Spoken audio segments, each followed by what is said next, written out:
Hi everyone, it's Katey and I'm back with the video that I promised on my updated and current tarot collection. So I did do a tarot collection video about pretty much exactly a year ago, and my tarot collection has changed a lot. My tarot practice has expanded and deepened, so I thought it would just be a lot easier just to show you all of my tarot decks again from scratch, because a lot from that old video I don't have anymore, and then obviously I have a lot of new ones as well. I have so many decks, however, that I've decided to break this video up into two parts. This video that you're watching now will be all of the decks that are currently in print. That's as far as I know, to my best knowledge, at the time of filming this video. And I'm not being super strict with this. When I say in print, I mean like a version and edition of this deck, not necessarily the one that I have. So basically, as far as I know, all of these decks are really readily accessible in different price points, but still accessible at this point in time. I will be doing a follow-up video fairly soon-ish, I hope, of all of the decks that I have that I know to be out of print, because I know some people really don't like seeing a whole bunch of out of print decks, so I thought I'd just put those in a second video. Easy way to kind of split my deck collection in half and hopefully not upset anyone in the process. These decks are in no particular order. I'm not going to go into detail about the boxes or the card stock or anything like that. Quite a few of these decks I've already done reviews on. For those decks that I have done reviews on, I'll leave links below to those reviews. And if there's any decks that you would like a review of, let me know in the comments. I can't promise anything because I really do like to give thorough reviews, but if you can let me know, I'll kind of keep that in the back of my mind and make sure that when it comes to doing a review, it comes to working with a deck to do a review, I'll bump that up to the top of my list. So this isn't going to be a short video. Make yourself a cup of tea and enjoy. Now this first one I won't talk too much about. This is my copy of the Pamela Colman-Smith Commemorative set edition of the Rider-Waite-Smith with this lovely backing. I have a number of Rider-Waite-Smith decks. I have a couple of the yellow boxes, but this is the most recent publishing that I own, and it's probably one of my favorites. This is the Mystic Faerie Tarot by Linda Ravenscroft and Barbara Moore. I love this deck. I've done a review of it, a pretty extensive review actually, and I'll leave a link below. I'll leave the link to any reviews that I've done in the description box below. This is a deck that really surprised me. I got it in a trade. Wasn't really a deck that I was looking for actively, but when it arrived I fell in love with it. It's got a real personality to it, a real charm. It is really quite pretty, and I just always have a lot of fun reading with it. I have edged the sides in gold, and I think it matches perfectly with the borders, and I love that. And this is the backing. This is the Osho Zen Tarot. It's a fairly well-known deck, and I know that there's often a bit of debate as to whether this is considered a tarot deck or an oracle deck. I do consider it, I consider it a tarot deck loosely, but still a tarot deck nonetheless. It certainly follows the structure overall, I think. This is one of the first decks that I really felt I connected with, and that I really felt I learnt to read with. I knew the meanings of the cards, but this deck kind of helped me put all those together in a story, in a helpful, productive reading sort of way. I really love this deck. I come back to it every now and then. It's no longer one of my primary decks, but I still really, really enjoy using it. It is a deck that I only use for myself, however, because there is one problematic card that I have spoken about in a video, and I'll leave a link to that discussion as well as my review of this video below if you're interested. So this is a deck I pretty much just use for myself because of the reasons I spoke about in that video, but it is beautiful and it's a wonderful deck to read with. Very insightful, self-reflective, meditative sort of deck, and the imagery is beautiful. It's by Ma David Padma. This is the beautiful Anna K Tarot. I really love this deck. It's actually a deck I use a lot, but not necessarily always for readings. This is a deck I use a lot for I guess that more the stuff that I show you guys in Therapeutic Tarot, this is a deck that I find really helpful with that sort of work, that self-reflective, that learning about the self, and starting to engage with the story that you're telling yourself, and then perhaps also changing that story a little bit. I find this deck really helpful with that process because the imagery is so storybook-esque. It feels like a picture book. The pictures and the emotions held within those pictures are very evocative. This deck doesn't rely on esoteric symbolism. It relies on the movement and the mood and the feeling of the imagery to convey the messages of the cards. And so I think that can be really helpful when you're trying to engage with tarot in that more subconscious storytelling kind of way.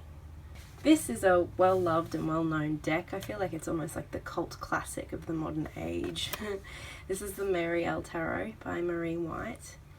It's very glossy and big cards. The artwork is incredible. It's very, very unique and very evocative. Very colourful too, even though it sometimes feels quite dark as well. This deck was given to me by a wonderful friend here on YouTube. I'm not sure if she's comfortable me sharing her name.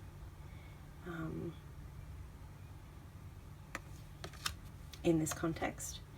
And I promised her I would give it a go.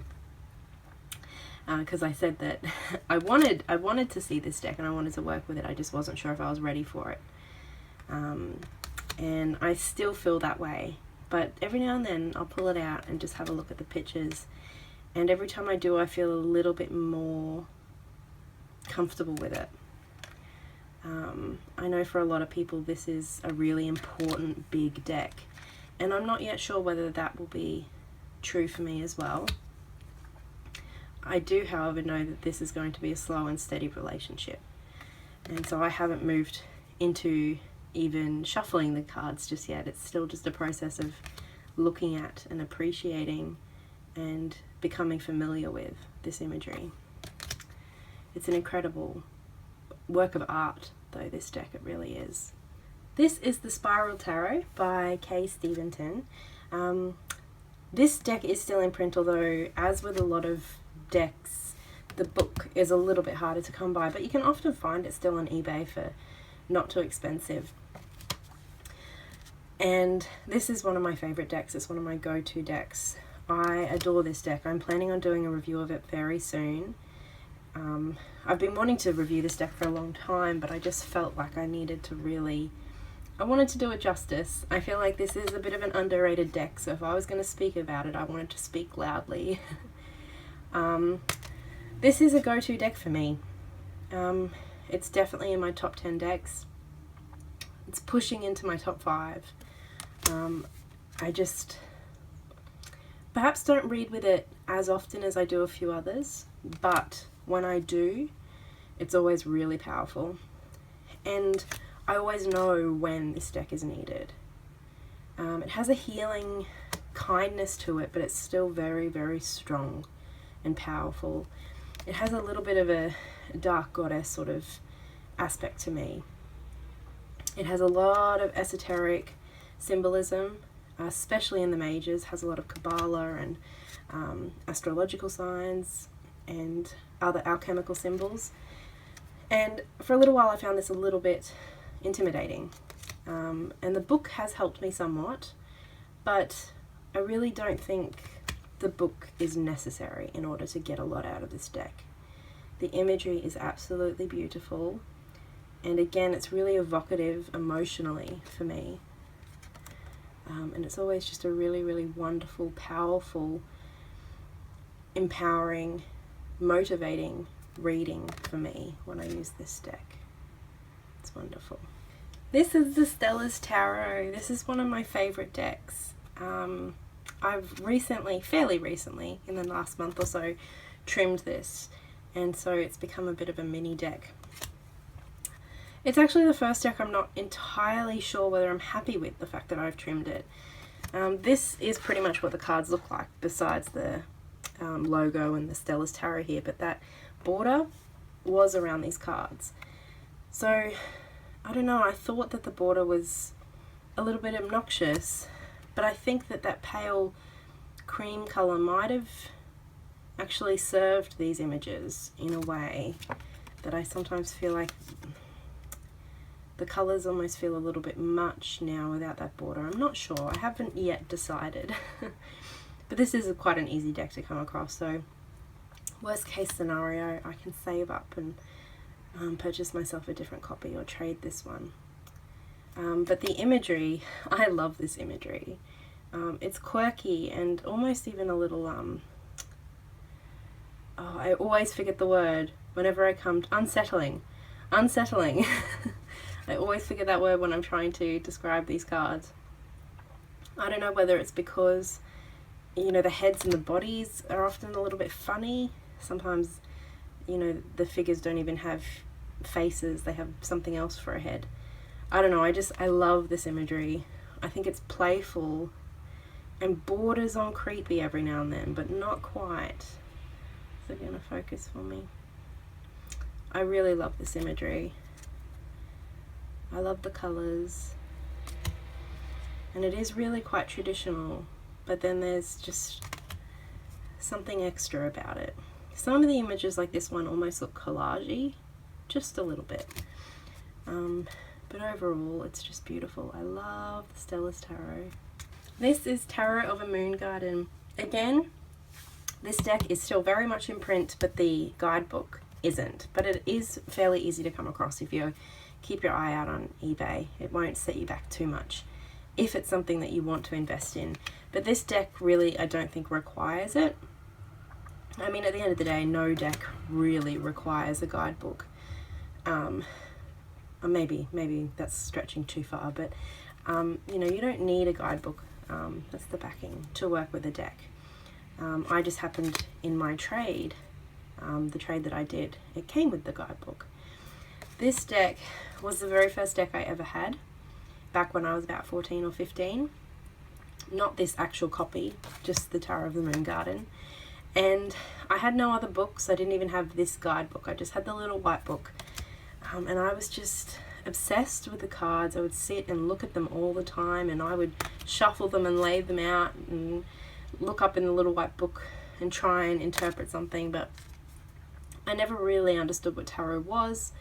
I had a hard time kind of getting around the 78 cards, and I didn't understand that the different suits had different purposes and all of that kind of basic stuff. I didn't know that. So I never really learnt to read with these cards, but I did love them. And it inspired a love for the mystery of tarot long before I really knew that that was something people did and that I could do, if that makes sense. So this is, I was really happy to come back into contact with this deck this year.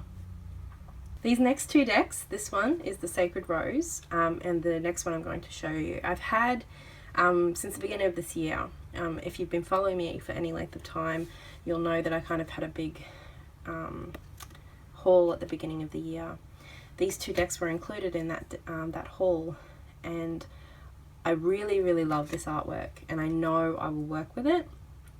I just haven't gotten around to working with these two decks specifically yet. So I don't have a lot to say on this deck, the Sacred Rose, or the next one I'm going to share. But I love this imagery.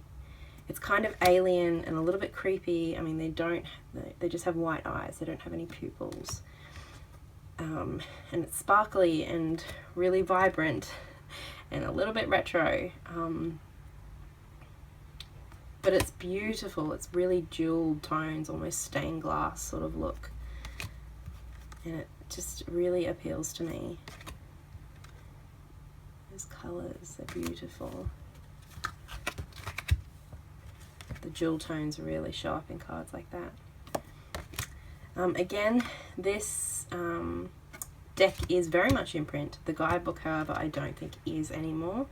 But as with most of these, the guidebooks are usually keep your eye out. You can find them on eBay. So this is Tarot of the Spirit, the second deck that I was talking about that I've had all year and just haven't gotten around to working with just yet.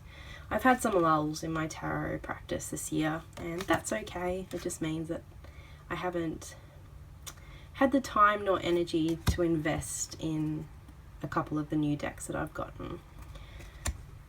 But I don't have any intention of moving this one on yet. I do have the really big guidebook to this one, and I actually feel like having that big guidebook may have intimidated me a little bit. I think I felt for a little while that I couldn't work with this until I'd studied the book, and that's a big guidebook. It's like a textbook,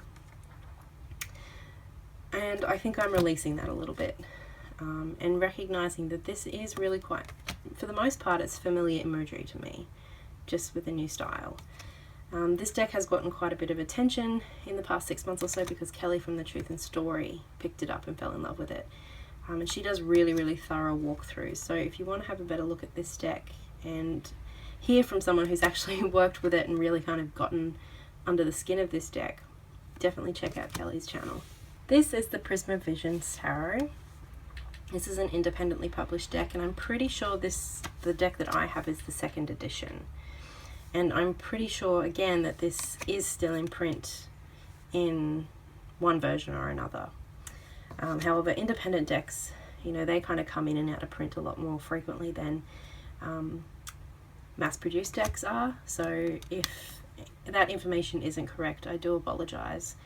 It's beautiful. It really is. I haven't had it for very long, but I have done a few readings with it. It's not a deck I'm immediately connecting with. It's not screaming out to me. Some decks I literally hear in first person telling me something. This deck, that isn't the experience I'm having thus far. However, I've only done maybe 2 readings. I feel like this is a little bit more of a softly spoken deck that I need to learn to really listen and pay attention a little bit more. But it's beautiful and it's really quite unique. I haven't got another deck like this. This kind of impressionist, sort of dark colored artwork. Now this is a wildly popular deck, no pun intended.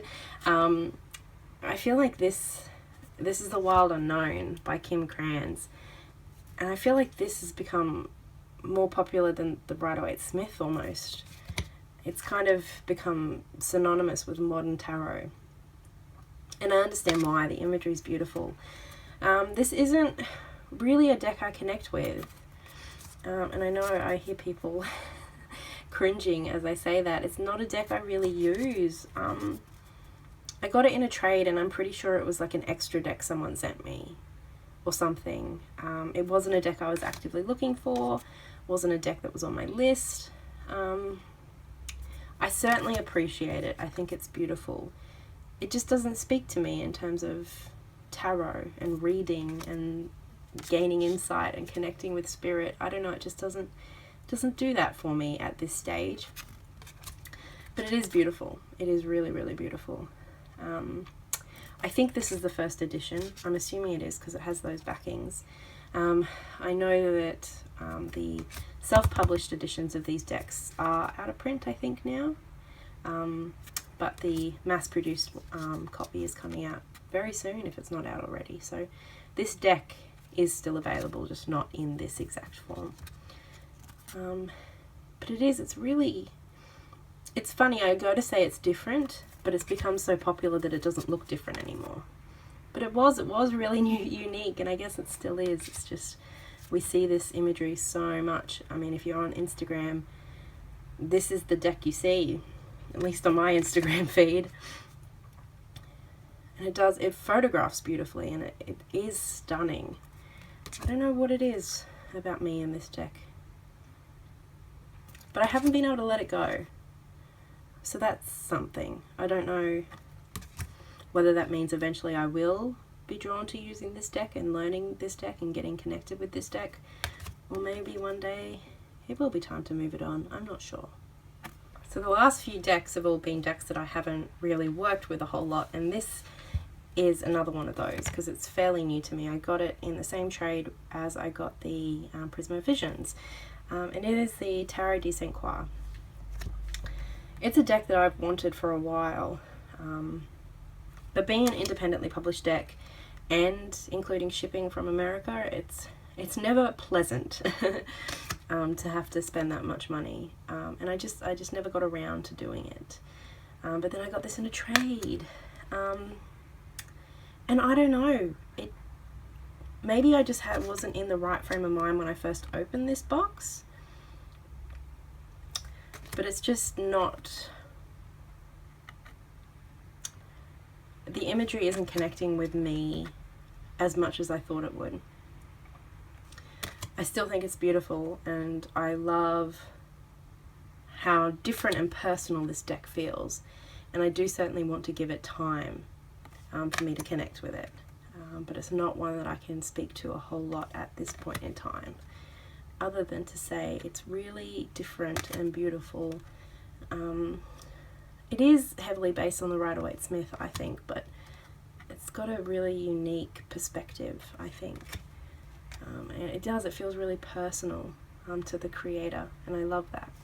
Okay, back to decks I know and love. This is the Hezicos Tarot, and I love this deck. It was one of the first independently published decks I ever invested in, that I bought myself, and I love it. I still love it. It's so playful, so colourful, really quite heavily based on the Waite-Smith, but certainly with its own unique perspective, definitely with its own art style. It's kind of this fairy, gnomish, fantastical world,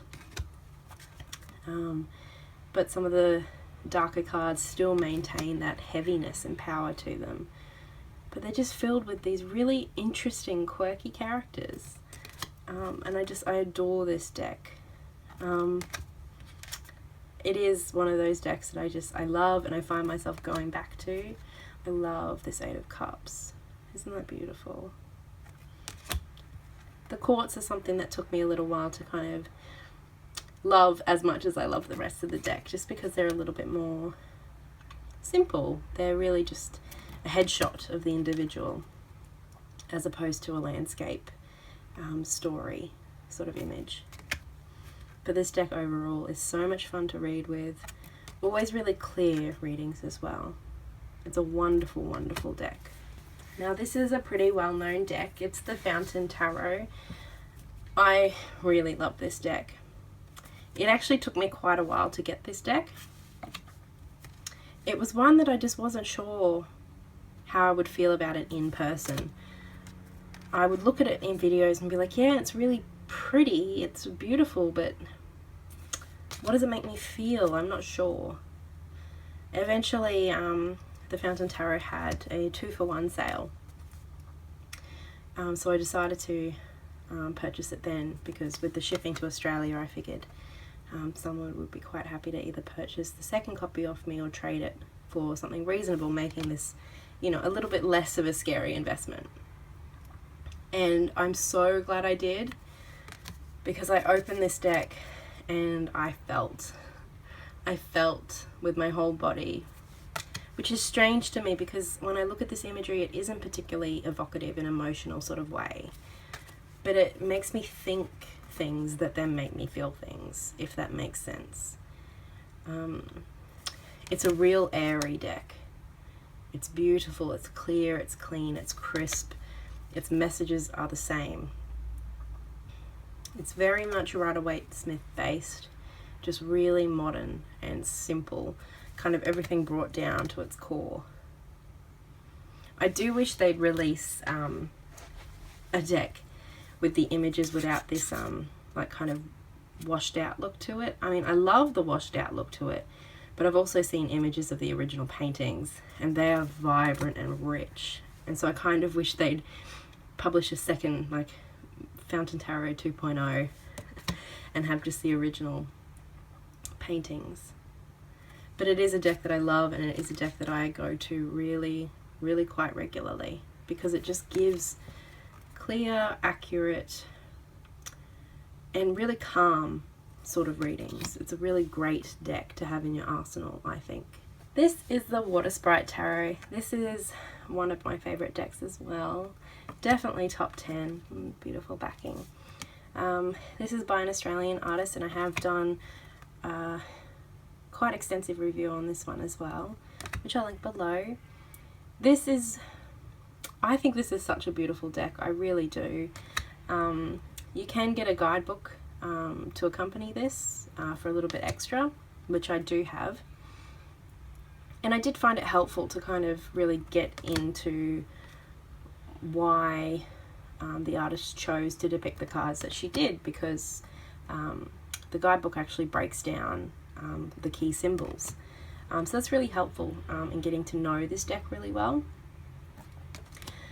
I find that this is a really deep, powerful, spiritual soul deck.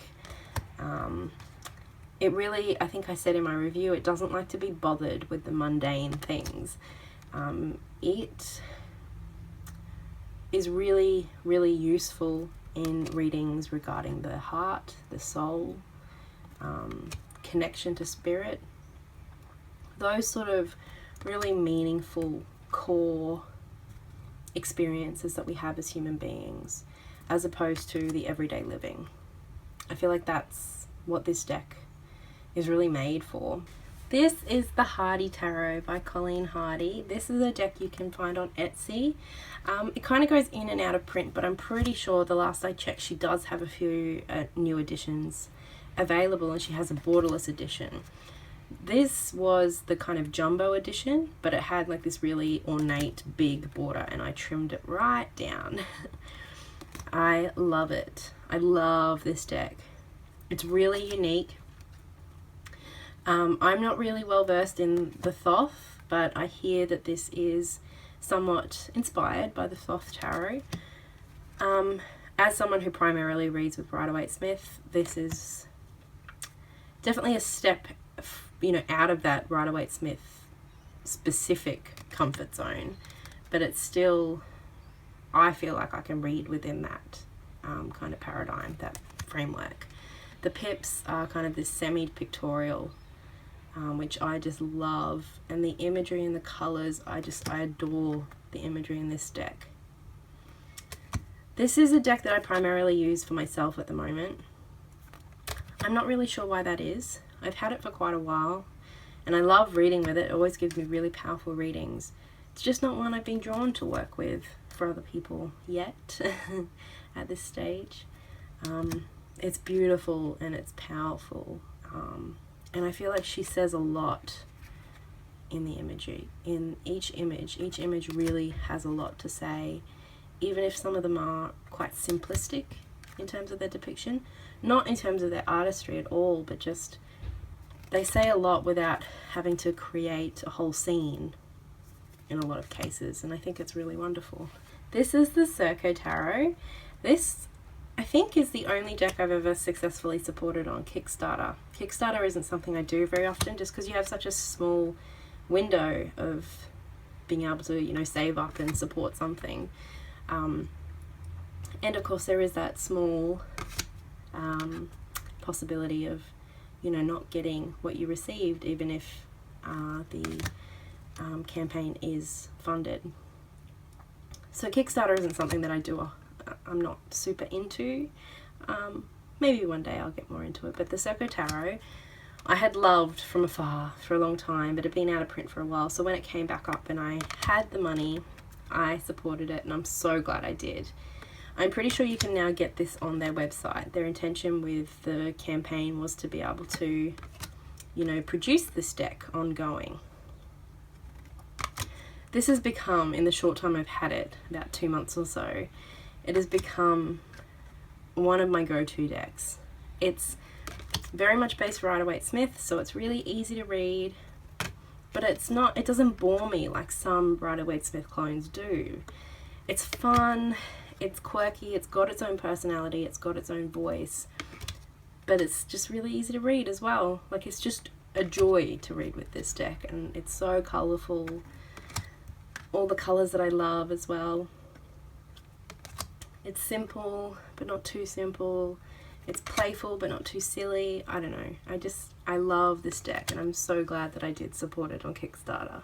This is the Celestial Tarot. This is another deck by Kay Steventon, who also did the Spiral Tarot, which I mentioned is one of my favorite decks.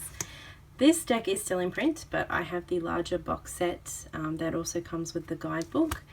And the guidebook is really quite substantial, and I think really quite helpful with this deck. Especially for me, as someone who's not very well versed in astrology. This deck is very, very much steeped in all of that, that framework, all of that information, all of that imagery. That is very much a big part of this deck. You can see it even just on we have the names of the cards, and also they all have like a title or something that they're associated with, and there's a lot of astrological symbols within the cards. So I find this deck a little bit out of my grasp at times, just because it is so heavily influenced by astrology, something that I'm not super, knowledgeable about. But I have used it a few times just in those moments when I really felt like it needed to be this deck. And in those times, I always felt like it was really synchronistic, really powerful. I've had a few occasions where this deck has just kind of shouted at me to be used, usually on full moons or new moons. And 9 times out of 10, whatever that full moon may be, if it's a full moon in Pisces, the moon card and a card associated with Pisces will be the first 2 cards that pop out. Like, it's really synchronistic for me. And the readings themselves have also been really powerful. So it's not a deck that I feel super comfortable with in terms of talking about, in terms of just popping out and reading with it all the time. And yet, when it's needed and when it comes up, it always provides some really interesting, really powerful readings. And this is a deck that I don't think I'll ever love as much as the Spiral Tarot. I don't think I'll ever feel as free to use it, but it is certainly one that has a really important place in my practice, just because of those experiences I've already had. And I do really love the artwork, which is very similar to that found in the Spiral Tarot.